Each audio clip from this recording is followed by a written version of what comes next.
ፐብጂ እየተጫወታችሁ ጠላት መምታት አቅቷችሁ ወይም የእናንተ ጥይት ሳይመታው ቀርቶ ቶሎ እየሞታችሁ ተቸግራችኋል?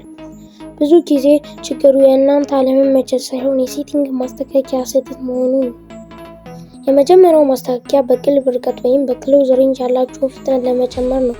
ወደ ሴቲንግ በመግባት የቁልፍ መጠኑን ቦት ሳይዝ እና የስፕሪንግ ሴንሲቲቪቲ ማስተካከያውን ወደ 100 ማሳደግ አለባችሁ። ይህ ጠላት በፍጥነት ለማምለጥ እና ፈጣን እንቅስቃሴ ለማድረግ ይረዳል። ሁለተኛ ደግሞ ለስናይፐር አፍቃሪዎች ነው። ስናይፐር ስትተኩሱ ኢላማችሁን እንዳትስቱ ካሜራ ሮቴሽን ዋይል ADC የሚለውን ማጥፋት እና የባትል አክሽን ፋየር ሞድ የሚለውን ደግሞ ሪሊዝ ማቀየር አለባችሁ።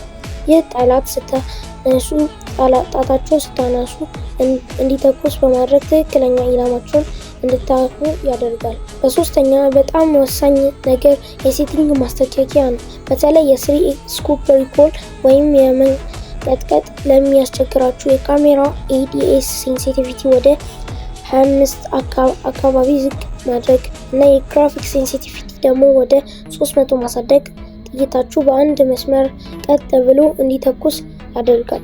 አራተኛ ደግሞ በፐብጂ ሞባይል ጨዋታ ላይ ጠላቶች ስትመቱ የሚመጣው የጥይት ምልክት ወይም ሂት ኢፌክት ግልጽ ካልሆነ እና የጠላት እንቅስቃሴ የሚጋድባችሁ ከሆነ ይህን ቀላል ማስተካከያ ማድረግ ትችላላችሁ። መጀመሪያ ወደ ጨዋታው ሴቲንግ በመግባት አድቫንስ ኮንትሮል የሚለውን ይምረጡ። በቀጥታ ወደ ታች ወረዳችሁ ሂት ወይም አውቶ ማርክ ሂት ሎኬሽን የሚለውን አማራጭ ያገኛሉ። እነዚህ አማራጮች እንደ ምርጫችሁ በማስተካከል ጠላት በሚመታችሁ ጊዜ የሚወጣው ጭስ ወይም የደም ቀለም ይበልጥ ግልጽ ለምቹ ማድረግ ይቻላል። አሁን ያለምንም መጋራት ጠላት በቀላሉ መምታት ትችላላችሁ። ቪዲዮ ከተመቻችሁ ላይክ በማድረግ እንቀጥል።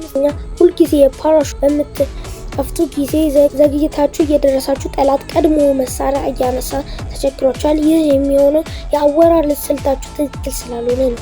በመጀመሪያ ወደ ሴት ወይም ወደ አድቫንስ ኮንትሮል በመግባት ዲፎልት ፓራሹት ፎሎ የሚለውን ማስተካከል ትችላላችሁ። ነገር ግን ዋና ሚስጥሩ የሚጀምረው ከአውሮፕላን ስትዘሉ ነው። ከአውሮፕላን ስትዘሉ የአማራጩ በ45 ዲግሪ አንግል ወደ ታች በማድረግ ፍጥነታችሁን ወደ 234 ኪ.ሜ/hr ይህ አወራረድ ከመሬት ሳትደርሱ ፓራሹት በፍጥነት እንዲከፍት ሌላ ሳይደርስ እናንተ ቀድማችሁ እንድትደርሱ ይረዳችኋል። ፈጣን አወራረድ